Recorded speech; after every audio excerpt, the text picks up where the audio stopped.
I am Rosa Parks by Meltzer. I am Rosa Parks.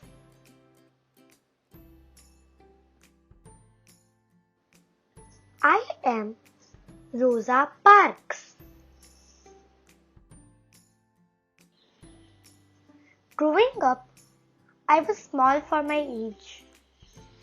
I was sick a lot too. Since we didn't have any money for a doctor, but that didn't mean I was weak.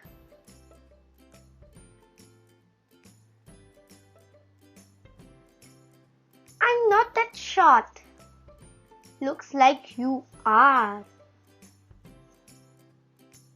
When I was 11, as I was walking home from school, a boy came on roller skates, came zipping by and shoved me.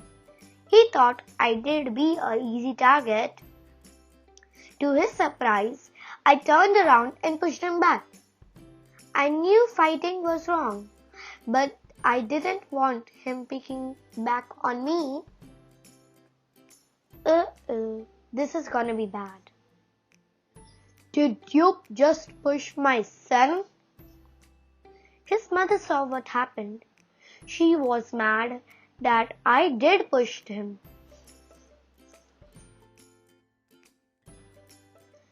But you know what made her even madder? I was black and his son was white. She immediately started yelling, "I will have you put in jail. You will never get out again." No question, it was scary. But my mother and grandfather taught me how to respect myself and to expect respect from others. So instead of backing down, I stood my ground. And calmly but firmly, I explained, "Your son was the one who pushed me. I didn't bother him at all. I wasn't just standing up to that mom or even to the boy on the roller skates. I was standing up for myself." After that, the boy and his mom never bothered me again. Still, it's hard to change things.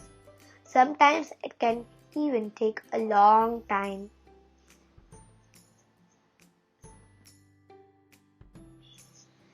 Back then, if you were black, you were treated unfairly just because of the color of your skin.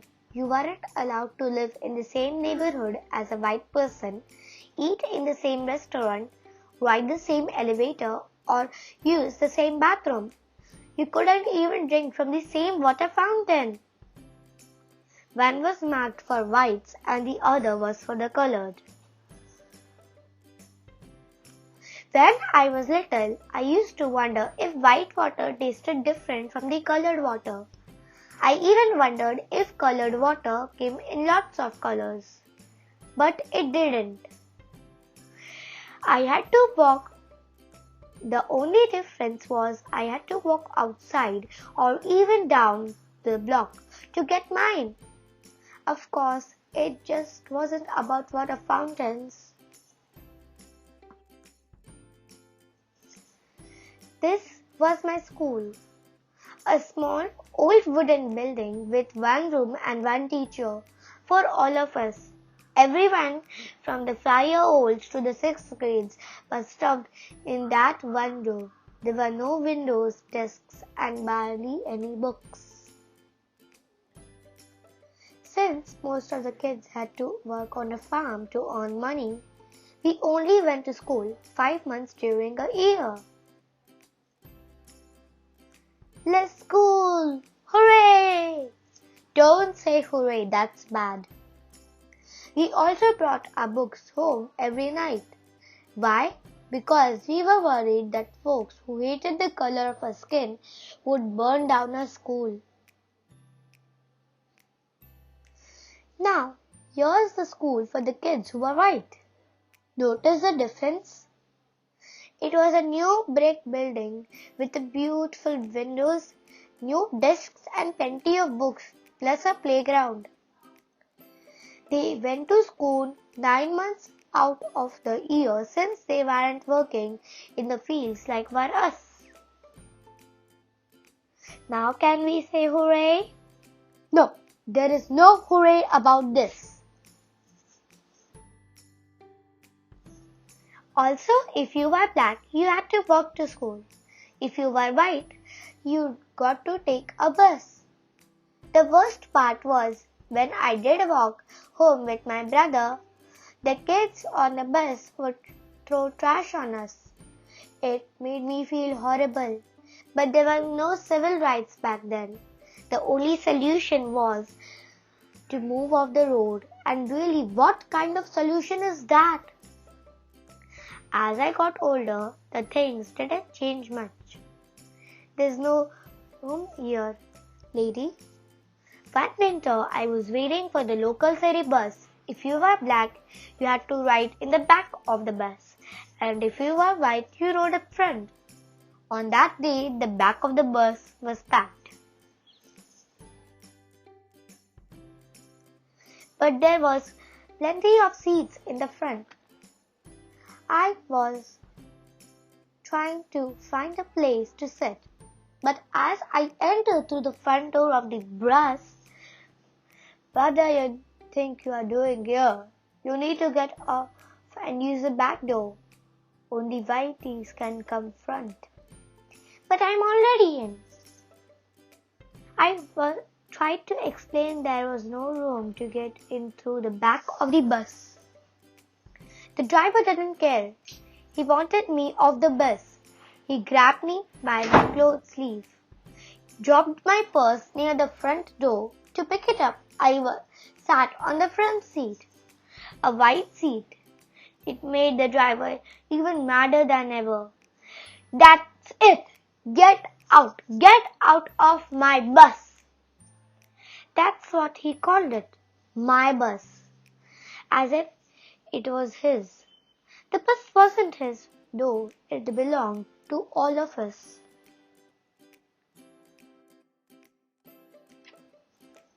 Still that afternoon, the driver got his way. He kicked me off. But I promise you, that wasn't the last time I did face that bus driver. See you soon. Yes, you will. From there, in addition to working as a seamstress, I started working to change things. As a nakab, we fought for fairer laws and made sure that the people's stories were heard. Tell me what happened next. I also stopped using colored water fountains. I did rather go thirsty than to be treated so poorly. It was the same with the separate elevators. Instead of riding them, I did take the stairs. But as for the real change, neither lift, no thanks. Even I didn't know what was coming. It was the end of a busy Thursday. I was 42 years and on the bus going home.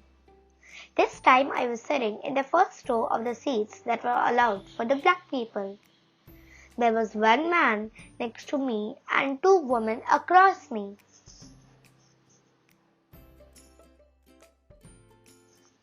It was the same driver from before, the exact same one from all those years earlier. At the third stop, a few white people got on, filling the rest of the empty seats. There was one white person left standing, so the driver told those of us in my row, "Let me have those front seats."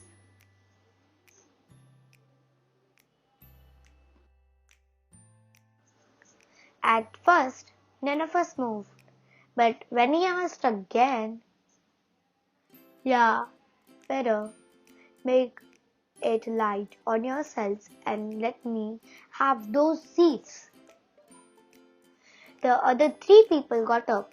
I stayed right where I was. sliding over the window. I thought what he was demanding. He wanted to take my seat away. He wanted to give it to that man. And why? Because I was black and the man was white. I knew what the rule said, but I also knew in my heart, that's not how you treat people. Come on, get up.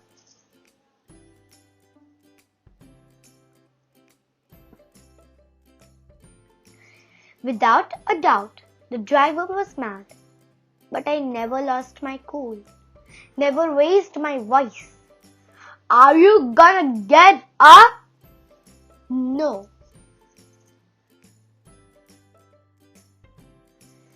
People say that the reason I refused to give up my seat was because I was tired. And I was. But it wasn't the kind of the tired that came from aching feet. The only tired I was tired of giving in. Before me, there were other brave women who had refused to give up their seats. Still on that day, for violating the rules of Montgomery, Alabama, I got arrested. But by standing up for myself, well, I'm going to have you arrested. You may go on and do so.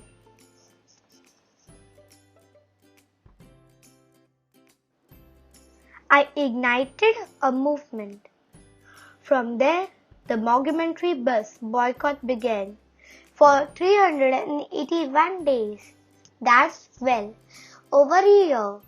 All blacks in the city and even a few whites refused to ride the public buses. Finally, the rules were changed. Public buses were no longer allowed to separate people based on their color of the skin. But if you don't use the buses, we will go out of business. Then maybe you should think about to changing your rules.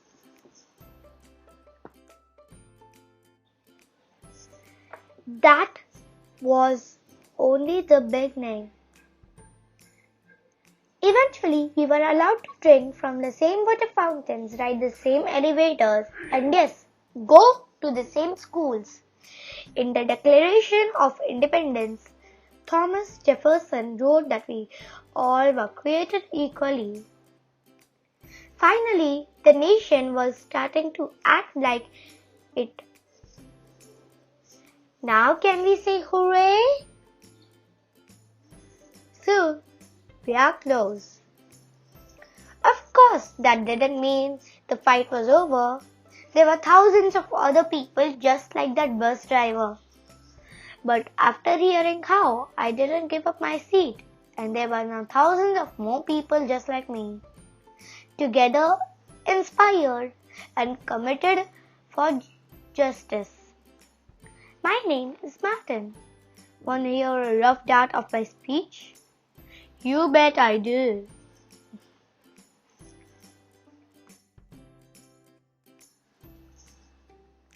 In my life, people tried to knock me down, tried to make me feel less than I was. They teased me for being small, being black, being different. Let me be clear, no one should be able to do that. But if they try, you must stand strong. Stand up for what's right.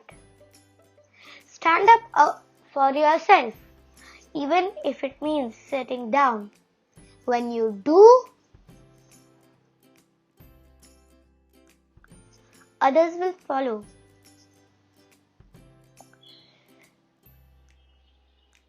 What's the medal?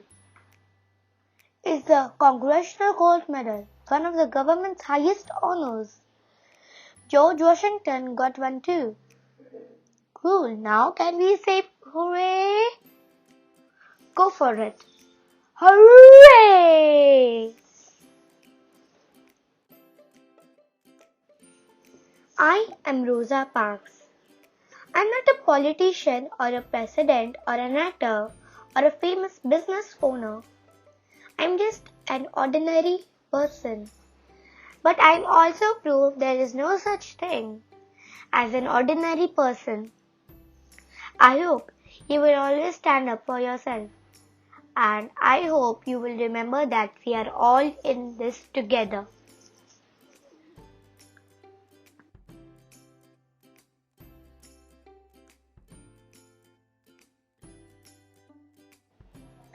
I am Rosa Parks. I will always stand up for what's right.